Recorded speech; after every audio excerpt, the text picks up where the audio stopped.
ہر شے کو بدعت نہ بناؤ۔ ام سلمہ سے آپ نے فرمایا ام سلمہ آج ایک فرشتہ ملنے آ رہا ہے بہت خاص، کسی کو کسی کو اندر نہیں آنے دینا۔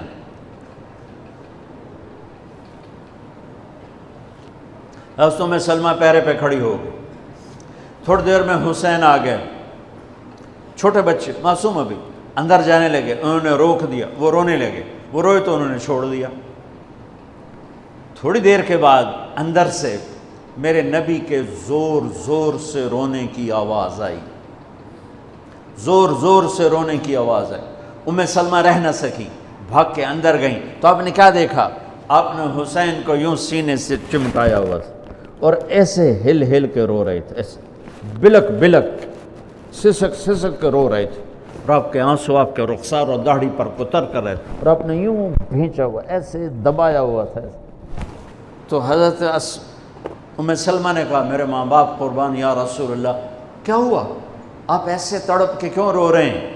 تو آپ نے روتی آواز میں کہا، بہتے آنسوؤں کے ساتھ، کپ کپاتے بدن کے ساتھ، کہ ام سلمہ یہ فرشتہ جو مجھے ملنے آیا تھا یہ میرے بچے کو دیکھ کر کہہ رہا ہے کہ آپ کی امت اس بچے کو قتل کر دے گی، اور جہاں اس کا خون گرے گا وہ مٹی مجھے دکھائی ہے اس نے، کہ میں اس لیے اس پہ رو رہا ہوں۔ ابھی تو وہ شہید نہیں ہوئے اور رویا جا رہا ہے، تو ہم تو ان کی شہادت پہ روتے ہیں بھائی، ہم تو ان کی شہادت پہ روتے ہیں، اور یہ قیامت تک روتے رہے گی دنیا، قیامت۔ یہ اللہ کا نظام ہے، اس نے کربلا کے واقعے کو یوں کر دیا جیسے ہر سال آج ہی ہوا ہے، آج ہی حسین شہید ہو رہے ہیں، آج ہی عبداللہ کا سر کٹ رہا ہے، آج ہی زینب کی چادر کو پھاڑا جا رہا ہے، آج ہی لاشوں کو گھسیٹا جا رہا ہے۔ وہ میں حیران ہوتا ہوں، ٹیپو سلطان سرنگا پٹم میں شہید ہوئے، دشمن کون انگریز کون کافر، تو برطانوی لشکر نے ان کو توپوں کی سلامی دے کر دفن کیا اور عزت و احترام کے ساتھ دفن کیا، اور میرے نبی کے نواسے کی لاش کو ان کم بختوں نے کفن بھی نہ پہنانے دیا، جنازہ بھی نہ پڑھنے دیا، دفن بھی نہیں کرنے دیا۔ اگلے دن بنو اسد کے بارے میں پتہ چلا عمر بن سعد کو،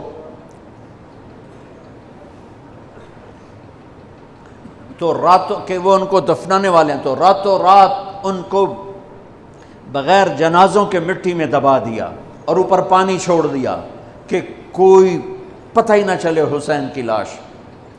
بنو اسد کا بوڑھا آیا، اگلے جب پانی خشک ہو گیا وہ آیا اور اس نے مٹی اٹھا اٹھا کے سونگنا شروع کی، سبحان اللہ،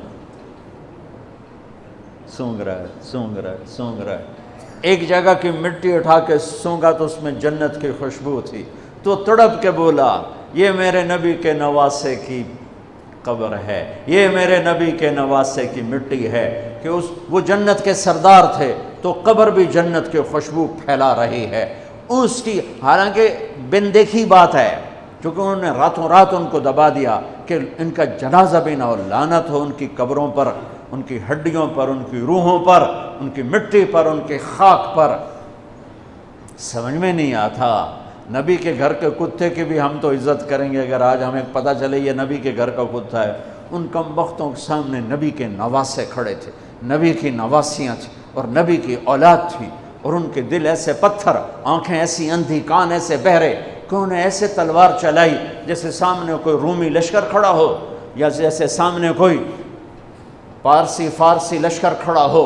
اتنے عظیم ہستیاں، میں کہاں سے بیان کروں؟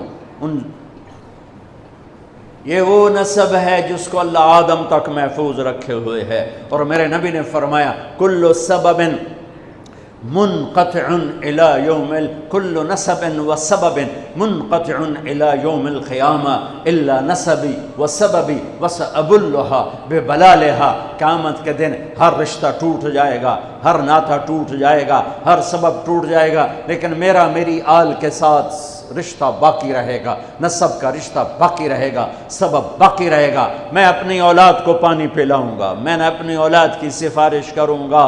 اس لیے میرے بھائیوں، ویسے تو کسی کے عیب نہ دیکھو، کسی کی برائی نہ دیکھو، پر سادات کی برائی، وہ شیعہ ہو، وہ سنی ہو، وہ بریلوی ہو، وہ اہل حدیث ہو، جو بھی ہو، وہ اگر میرے نبی کی اولاد ہے تو ان کے پاؤں چومو، ان کے ہاتھ چومو، ان کا ماتھا چومو۔ یہ اللہ کے محبوب ہیں، اللہ کے پیارے ہیں۔ مجھے میری اولاد محبوب ہے، آگے ان کے پوتے ہو گئے، آگے ان کے بچے بچیاں ہو گئے، نواسیاں ہو گئے، پوتے پوتیاں ہو گئے، وہ ان سے بھی پیارے لگتے ہیں۔ میرے نبی نے اعلان کیا، میں اپنی نسل کو پانی لگاؤں گا قیامت کے دن، میں اپنی نسل کو پانی لگاؤں گا قیامت کے دن۔ پر اتنے سارے فرمان کے بعد بھی کیا شہید کیا گیا ہے، وہ کس بے دردی سے کیا گیا ہے۔ یہ تو میں تو نسب بتا رہا ہوں۔ پھر اللہ نے پیدائش، سب سے پہلے حسن پیدا ہوئے۔ آپ نے حضرت علی سے پوچھا کیا نام رکھا ہے؟ کہا جی حرب، جنگجو۔ آپ نے کہا نہیں، اس کا نام ہے حسن۔ پھر 10 مہینے بعد حسین پیدا ہوئے۔ آپ نے فرمایا کیا نام رکھا ہے؟ کہا جی حرب۔ کہا نہیں، حسین۔ پھر آپ نے فرمایا یہ 2 نام میرے اللہ نے آج تک کسی کے نہیں رکھے، اس سے پہلی دفعہ میرے بچوں کے نام رکھے جا رہے ہیں، حسن اور حسین۔ پھر آپ نے ان کو گڑتی دی، اپنا لعاب، اپنا حسن کو بھی حسین کو، دونوں کو اپنا لعاب نکالا اور حسین کے منہ میں ڈالا۔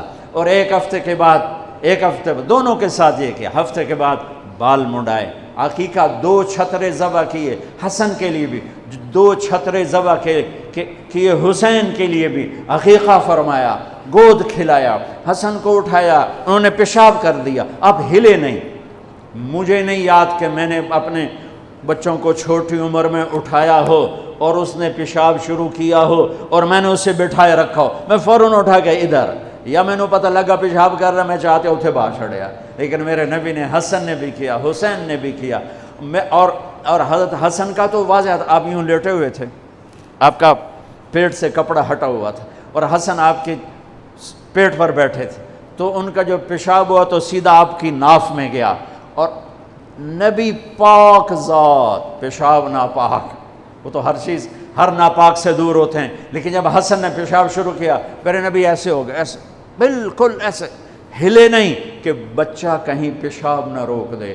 جب پورا پیشاب کر دیا، پھر آپ اٹھے اور نواسے کو بٹھایا اور جا کر پانی اپنے اوپر بہایا اور صاف کیا۔ یہ تو لاڈ لڈائے میرے نبی نے اپنے نواسوں کو۔ ابو ہریرہ فرماتے ہیں میری آنکھوں نے دیکھا، میرے کانوں نے سنا، آپ کبھی حسن کبھی حسین اینا پیراں تے کھڑا کی تو ہے، ہاتھ این نپے تے جھولا جھلا رہے ہیں اور کہہ رہے ہیں پہاڑی پہ چڑھ بچے، پہاڑی کے لیے اتے آ، ان کو یوں اوپر لا رہے ہیں، یہاں لائے، پھر یہاں لائے، پھر یہاں لائے، پھر یہاں لائے، پھر یوں ہو گئے، اور ان کے ہاتھ پکڑ کے یہاں تک پہنچایا، یہاں، اور پھر آگے بڑھ کے بوسہ لے کر کہا اے اللہ میں ان سے پیار کرتا ہوں، تو بھی ان سے پیار فرما۔ ایسوں کو ذبح کر دیا۔ کتے کو مارتے ہوئے رحم آتا ہے،